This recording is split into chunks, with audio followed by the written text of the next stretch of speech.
Today's guest is Ines Kaps, who coaches women in consulting to thrive in their careers. So this is providing all of her 20 years of consulting experience and trainings. She's also a serial entrepreneur who has founded, grown, and sold and closed 5 businesses. And as a business plan judge, she's actually reviewed more than 500 business plans in the last 12 years. In addition to this, she's also a public speaker and a best-selling author. Inez, thank you very much for being on. How are you doing today? Hi, Josko. Thank you so much for having me. I'm absolutely perfect. We have a wonderful weather here in Hamburg, in Germany. Yeah, and I'm super excited to dive into. I'm super excited to dive into it as well, because I mean, even just reading your bio, right? There's this like vast years long experience of diving into business. I'm assuming in multiple different areas, right? So it's always cool when I got somebody with your level of experience to kind of dive into this work. So I'm, very excited to learn more about like, how did you get to doing what you're doing, your entrepreneurial story. Give us some context for that. Yeah. So thank you so much. Listening to the bio, I just realized, well, for all the listeners, they might ask, well, how the heck, why is she here? What does she need? And yes, there is a lot of experience. I've grown consulting companies. I've closed consulting companies. I've tried to establish with a team of really good friends a business in renewable energies 10 years ago, and that didn't fly. When I was growing my consulting company by myself, it was super successful for 8 years. I've closed it because I wanted to work more in a team, and that's the reason why I went back to corporate. And all this situation, especially now in corporate, and also my whole life previously, I've seen very few women thriving in management consulting. I'm in a very technical field of management consulting, so digital transformation in renewable and also in pharmaceutical and engine engineering industries. And I'm just really fed up with being on my own. So I'm not always the single woman on the in the room, but in a lot of situations. And I also see that a lot of young women really lack self-confidence and lack the courage to take on big projects, to take on exciting projects. And that's what I want to change. And that's my mission and my thrive to coach women in consulting. Beautiful. So it's like this not only long-term interplay of like the technical skills and expertise that you have gained, but then there's also like this human mission of, well, like I want other women to follow in my footsteps. I want to be somebody that gives them that invitation that like, not only is it okay, but like you can thrive in here. You don't have to be intimidated. And there is a place for you here. So is that how you would describe it as well? Absolutely. And I fundamentally believe that consulting is such an amazing, versatile industry that is very flexible. And also through the period of corona crisis, so through the pandemic, it really changed a lot. So it's not necessary to be at the client 5 days a week anymore. So there is way less travel. And I think that's now the perfect opportunity to really also combine it with, staying at home, raising a family and being more flexible. And what I also see is that consulting companies, they are currently also losing projects because they don't have diverse teams working at the client. And as we all know, diverse teams are really performing much better and they are way more innovative. So there is a huge market potential and a huge need for consulting firms to become more diverse. Love it. And yeah, I mean, I haven't spent as much time in the corporate world, but yeah, I mean that like there's nothing about that I'm like, yeah, everything about that makes sense, and it's a beautiful vision. So I applaud you for it. So what I'm then curious is, like, if you're looking at your business right now, like, what are the business problems that you are running into, in your words? The business problems I'm running into is I have I did my market analysis, and I asked a lot of women, not all, or a lot of consultants, women and men, whether the coaching approach I have, whether there is a market and what they would need. So I've tailored my coaching approach exactly to this market, to the needs, and also to the work life of a consultant. And my idea was to approach companies and sell my coaching approach to companies, so that I have, let's say, a business to business, and then I support consulting companies in developing their female talents. And the reaction is limited. And when I also talk directly to consultants, and it's predominantly younger consultants, they are not ready to invest in their career. So and the other element is that I was invited to business meetings with entrepreneurs, so female entrepreneurs, and they loved my coaching approach. So I'm self-doubting whether, in order to scale up my business, I should broaden my markets and broaden my marketing, not only to my niche consulting, and broaden it to being more general. Okay. And as a consultant who helps other people break down questions like this, what would you say to somebody like yourself? I would challenge this approach because the data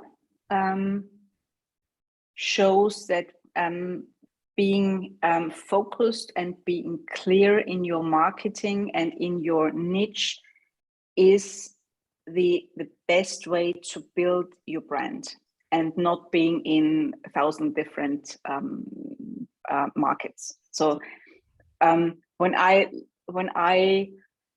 also do evaluate business plans, that's also always my element, where I said focus on the niche. There is a market. You've done the research. You know there is a market. Go for it. And for me, it's like, Ines, you know the answer, and I'm questioning myself: do I just need to be more patient? And patience is not something that I'm really diving in. Got it. So in that instance, right, like, knowing, quote unquote, what the right answer should be, right? Like, I'm going to niche down and I'm going to focus on that. That's known to be the better way to proceed with this business problem on the surface. Just for my own clarification, then, the niche you are talking about in this instance is coaching women who want to be in consulting to step into that role. And it's like, should I focus on that, or should I broaden? Like, that's at the crux of the business. That's exactly. So my niche is management consulting companies, mid-sized and big ones, and the client would be HR of a consulting firm, and my coachees would be the women in a consulting firm. Okay, the coaches. Okay, so you would be pitching the company Exactly. to take their female staff that they have on, like, in their consulting firm, coach them to perform better in their roles. Exactly, to perform better in their roles, and to be confident and clear, and also courageous to pitch for their next promotion. So the results is a business case for their promotion, with a business network that they are growing within my coaching program, and also with the confidence to really negotiate their promotion. So it's starting with confidence, building the network, speaking up, and then having a business case for your promotion to get the next step. Got it. So in that case, okay, so let's actually look at this in a few different ways. So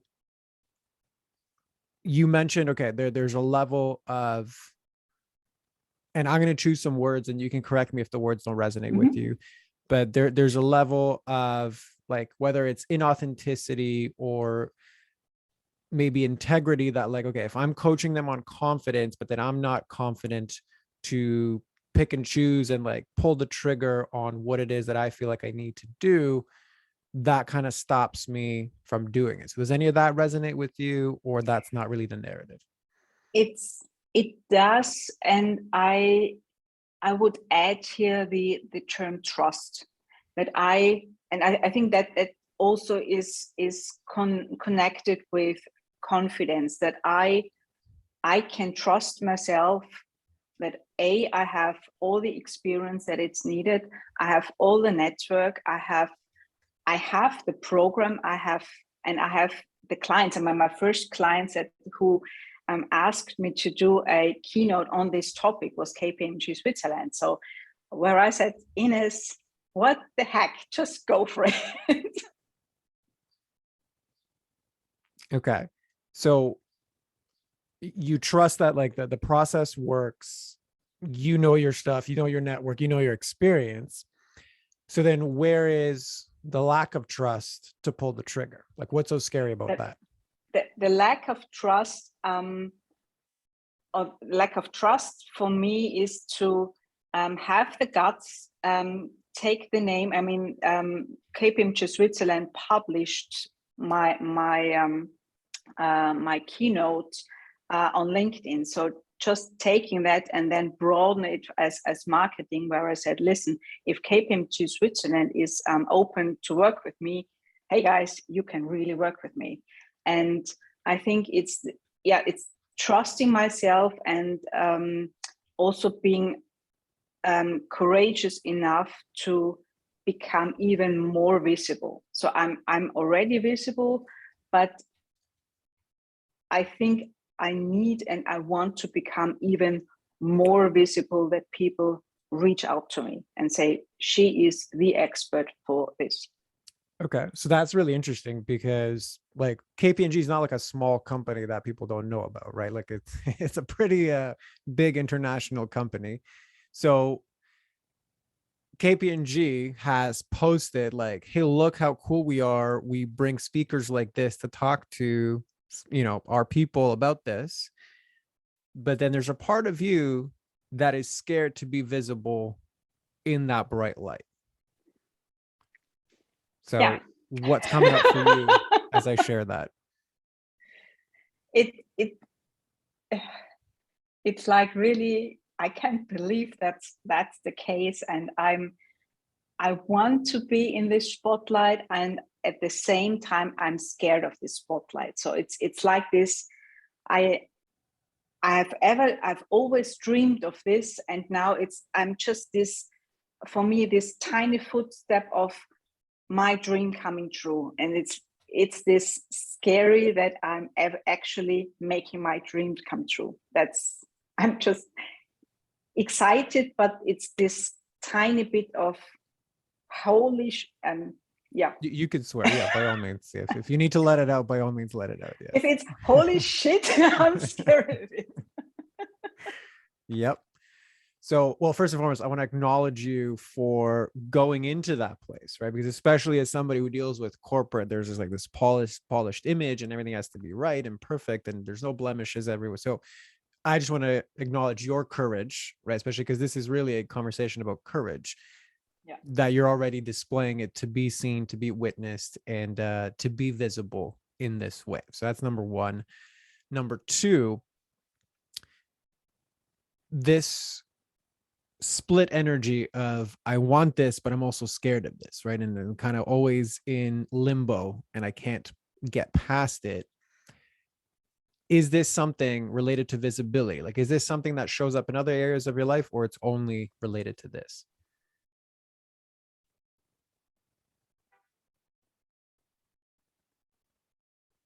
I think it's also it shows up in other areas of my life, and I think it's the fear of failure, because when I started off of my in my career, in my very first job after university, the first job only lasted 6 months, and then the company was insolvent. And for me, living in a different country, and first time my really own car, and everything was new, and I had some debts. So that was really the trigger where I said, how do I pay my bills? And I had this situation, I think 3 times in the last 20 years, where there was in 3 times the situation where I did not know how to pay the bills. And now this element where I, when I look at the business case and the business plan, I as a judge would say, sure, it will be successful, go for it. And my experience from, but what if not? Can I pay the bills? Is something that's holding me back. Got it. So,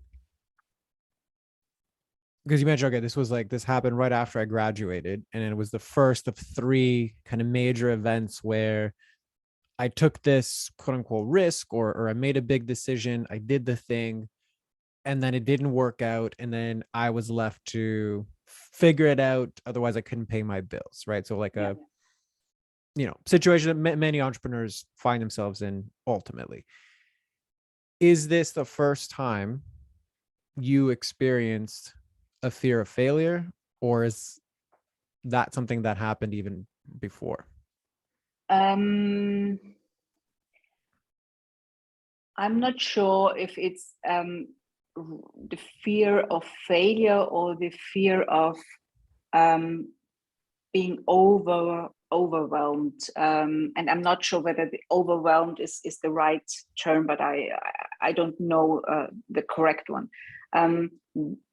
Couple of years earlier, let's say 8 years earlier, when I was 17, my parents got divorced, and the brother of my mom told me that I now have to take care of my mom and of my little brother. And this responsibility for me as a 17-year-old, just before graduating and being the first time in love, and this was way too much, and I really suffered from this situation a long time. And I think that was for me the first period where I had the impression, or the feeling, not the impression, the feeling that I could not meet the expectations. They were just too high, and I didn't know how to deal with that. And I think from my personal analysis now in this situation, that was for me the first time where I didn't know how to deal with the situation. Got it. So this fear of being, you mentioned it, overwhelmed. That's the overwhelm comes from, I have so much responsibility on my plate, right? Like people are literally relying on me. It feels to a part of me almost like life and death situation. Mm-hmm. Mm-hmm. And I have more demands on my time, my energy, and I'm juggling like 10 million different things. So that's what you're saying is the over, like, I don't want to go through something like that's that overwhelming as a feeling. Is that accurate? That's accurate, yes. Okay. So there's that fear that happened before you, I'm assuming, got into university. And then as soon as you got Yes. on your own, 6 months into a job, no fault of your own, it sounds like a company goes bankrupt, you're now Yeah. left again with this overwhelming sense of I have to make it work again. Yeah. And then that repeats multiple That times. repeats, let's say once twice in two other situations. In my first marriage, I had a very big loan to do an international MBA, and I took a very big risk, because for me, 100,000 euros was a lot of money that I invested into an MBA education for 2.5 years. And during this period, my first husband had a stroke, and I had to instantly take on all the responsibilities, and he was self-employed, so I was instantly the breadwinner with this loan. Plus, again, the company I was working with was getting bankrupt. So it was like also this situation where I just didn't know what to do. And the third element was when I was running my first consulting company for 8 years. The first 6 years I had two really, really big clients, big names, MAN as an example, so part of the Volkswagen group. And I was at that point in time living in Switzerland, but the projects were in Europe, and I did not have a network in Switzerland. So when this project was over, I wanted to find a project within Switzerland. And I didn't find a project, a new client within 9 months. And that's where all my savings were then gone. So I had to close the company and then go to corporate. I mean, at that point in time, I was also fed up with working on my own. But that was the third time where I just thought it doesn't work out the way I wanted it to be. Got it. And so what I'm hearing from the outside looking in, right? Because obviously this is the first time that we've met, right? Yes. The part that kind of connects it all together for me when I listen to you is when I am responsible, like me, for me, by me, and for others, that's like the scariest place to be. But if I am in a team or with other people, then I actually excel and everything works out. So does that resonate with you? Yes, that does resonate with me. Okay. So if the commonality in the dips are always me by myself, in fear of overwhelm, in fear of responsibility, to me, that sounds like there's a level, like the confidence is in some ways related to self-trust. And you can let me know if that resonates with you or not. And to connect it back to your current, or like what we started this conversation with, knowing that when I have to rely on myself and I have to trust myself to succeed, historically, things have fallen apart. If I now add visibility to it and a bright light, then the risk of adding massive embarrassment to it exponentially increases. So how does that relate to you? I think that's pretty much spot on. And I mean, what I would like to add here is looking back in all those situations, I had also in my consulting business, when I was working on my own, I had periods of huge success, and then there was a tipping point where I wanted to change something, scale up and also bring in other people or change the market where it then didn't work out. And well, the other two elements with the situation of my former husband, that I was employed, but I had the impression that in the end I was on my own.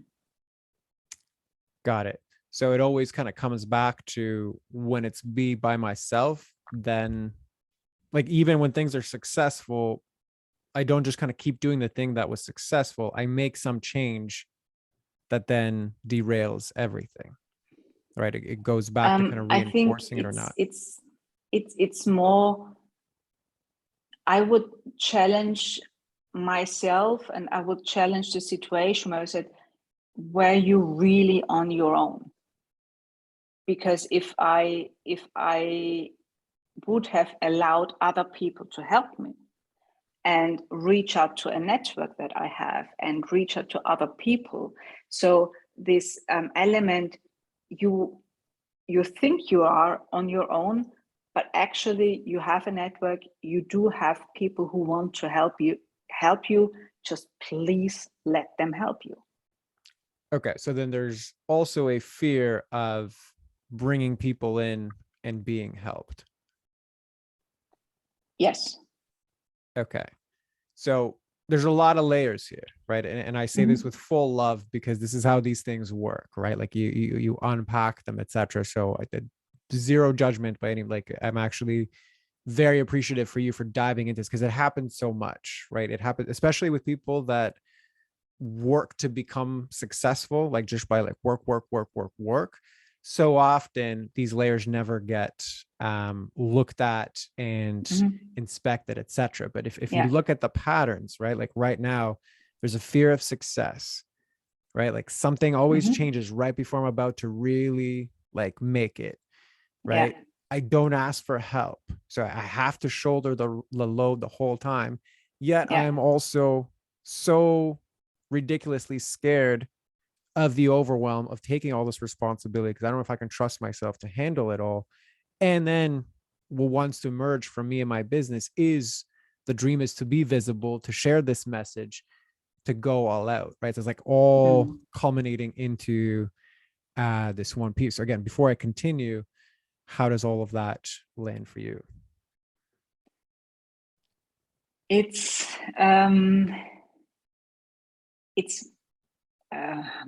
how do I describe it?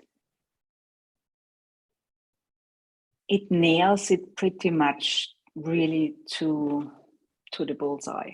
And hearing it from you with all those different layers, it's like, wow, I haven't seen it that in that way ever. And I think that's also already something where I said, okay, I can, calm down, because a lot of this is in my head. I was tempted to say just in my head, but it is in my head, and that's where up leveling your mindset. I mean, that's why I'm here.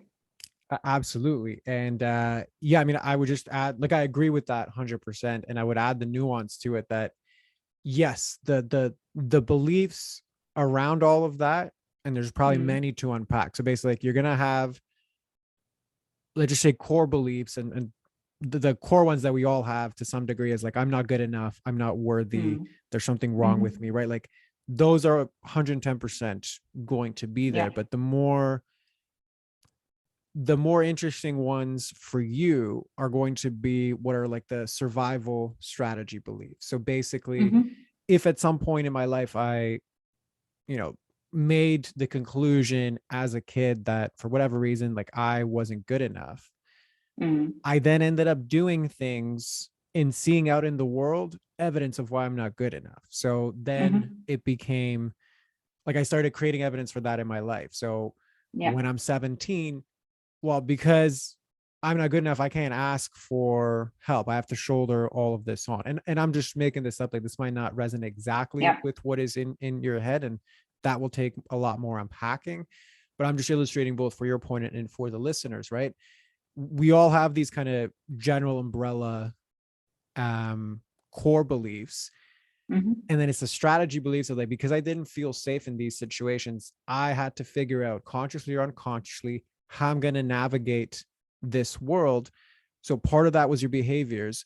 A big part of that, which you didn't really touch on today, is going to be the feelings, right? Mm-hmm. In what situations and to what degree do I feel safe in my body? So without nerves, without anxiousness, without like that kind of paralyzing fear response, to actually do the things associated with my success.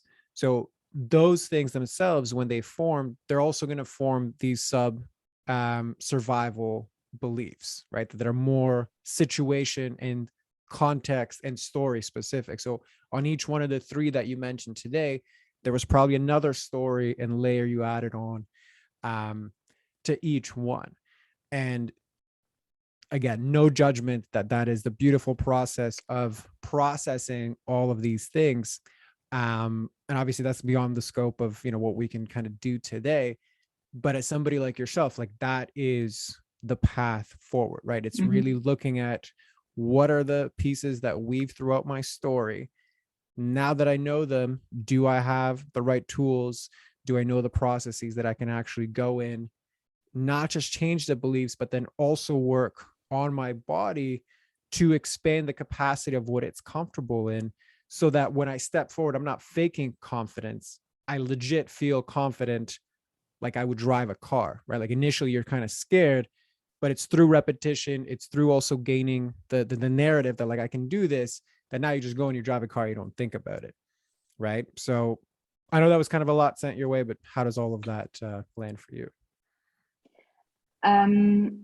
Very, very much. It does resonate a lot. Can you explore a little bit more? You were talking about how it does feel in my body, so that I don't fake confidence, but I really am confident. Where do I need to look in order to identify that in my body, that I have, or I can work on my body? That's what I didn't get. Okay. So, well, okay. So just so I can better answer. So what was unclear about that piece? Because you summarized it well. So what was unclear for you? For me, it's unclear is, well, how do I do it? How do you do it? Okay. How, So just for your explanation, when I think working on my body is doing yoga, putting on my running shoes, or doing some exercises, is this working on my body in this element, or do you mean something else? So yeah, great question. So yeah, that would be working out or like working on your physical body, 110%. What I mean is more as like a, not nebulous topic, but like a subtopic of like working on my emotional body, my nervous system Mm-hmm. body, right?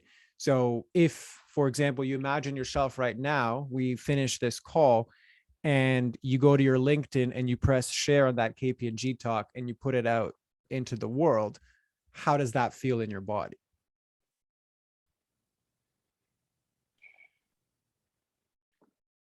In my gut, it's like squeezing. It's like, Okay, so a really? lot of constriction, fear, Yeah. like do not do this, right? That is the state that is your default reaction right now, Yeah. right? I know the action that I need to do. This is not a strategy thing, but my nervous system that doesn't really speak in words, it doesn't understand the consequences, that isn't thinking like an adult, is deathly afraid of that. It constricts. You probably thought about this for a long time. Every time you think about it, you're like, I don't want to go down this. It's annoying. Let me do something else. What's wrong with me? Why am I like this? It doesn't make sense that I should do that. And then we loop that because it distracts from the actual feeling on the inside, right? Yeah. So, well, first and foremost, does that relate to your experience? Yes, it does.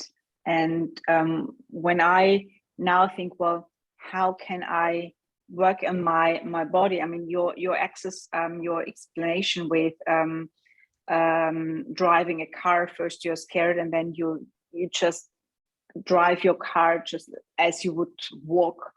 I was instantly thinking of, well, what is a tiny example that I can use to actually build this muscle and share small things and get into this, building my muscle to say, okay, now I'm hitting the share button. Got it. So great question. So the easiest way, at least in this context right now, is to start top down. So meaning from the head kind of back down to the body. So if you think of this statement, like, it's scary for me to share my talk. First, does that resonate with you as like, the words feel right to me, or would you modify them in some way?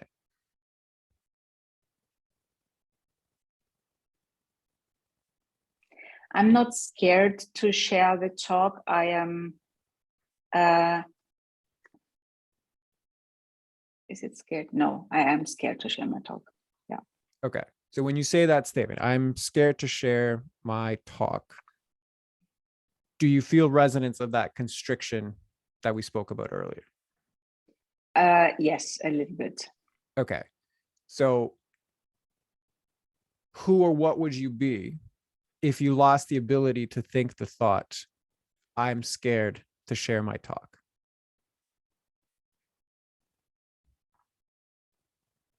I would be a super excited and proud woman to say, Ines, you did a hell of a good job.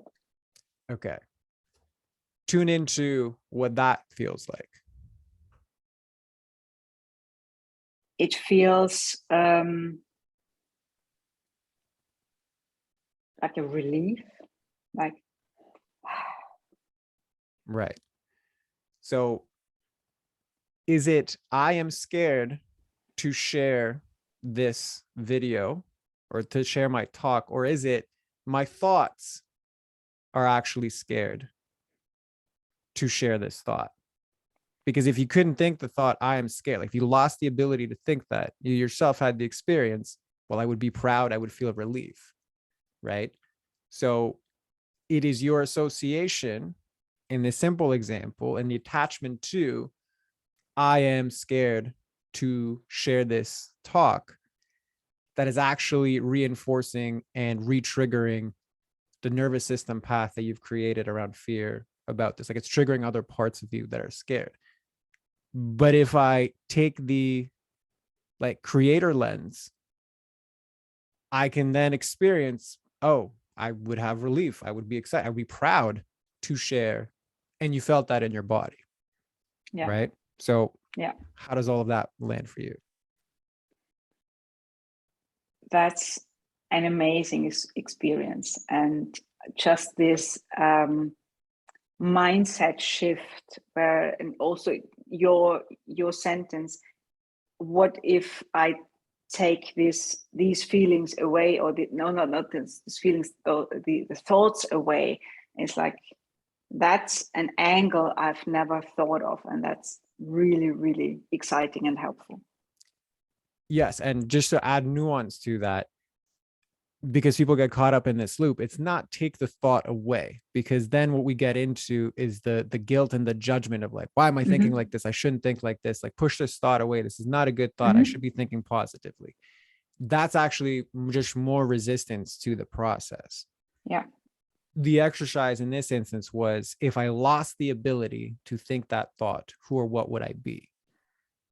Right. So if anybody listening, or for yourself, like Byron Katie's inquiry, like goes in, that's one of the 4 questions. So it's transcending the story so I can tap into my true essence and see, okay, who am I beyond the narrative? That's where the goodness lies. And this is an example of like, how can I try on this shirt, this shirt of, pride in this particular context? Like, you're kind of trying it on. So it's one example of many of like how to actually step into and embody this new version of you.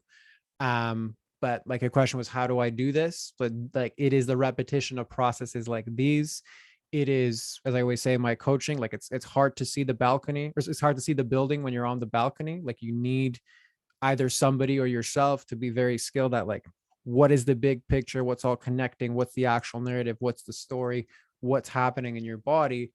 And then over time, you increase the capacity of that goodness to come into place. And it's much less about eliminating as it is about adding the fullness of yourself into the equation and then moving forward from there. So does that make sense for you? It makes a lot of sense, and I have to listen to this podcast. Yes, I will. I could even send you the recording afterwards. So all good. But on that note, like, does that feel complete for you for today, or is there still something left outstanding? That feels amazing and complete for today. Okay, awesome. So then if you can, I always ask guests to summarize it. So what did you interpret as your business problems coming into like today's call? And then what were your realizations after we went through our conversation? So I thought my business problem was me questioning whether my niche was the correct one, whether my clients were the right industry that I was focusing on. And diving through the different stories, it's actually my fear of success and my fear of not being good enough. And the help that I really appreciate is now the steps where you say, well, what if I lose the ability to think these scary thoughts? What happens next? And I think that's really the trigger, or the releasing the brakes I was running with, and just now, pulling the gas and then Beautiful. rock and roll. Yeah, right. Rock and roll is a good space to be in after something like that. So yes, thank you very much for that. I'm glad that that's what surfaced for you. And if you can then just close us off, let everybody know, where to find you, who's the best person to find you. Floor is yours for that. So the best place to find me is on LinkedIn. When you look up Ines Kaps, it's Ines Kaps, or on my website, ineskaps.com, INESKAPS in one words.com. That's the two elements where you find me the best. Awesome. Well, as always, we'll include that in the show notes. So Ines, thank you very much for being on and being so open and vulnerable. I know it's going to be a very useful episode for a lot of people. And with everybody else listening, I will do my post call wrap up right after this. Otherwise, we'll see everybody on the next one.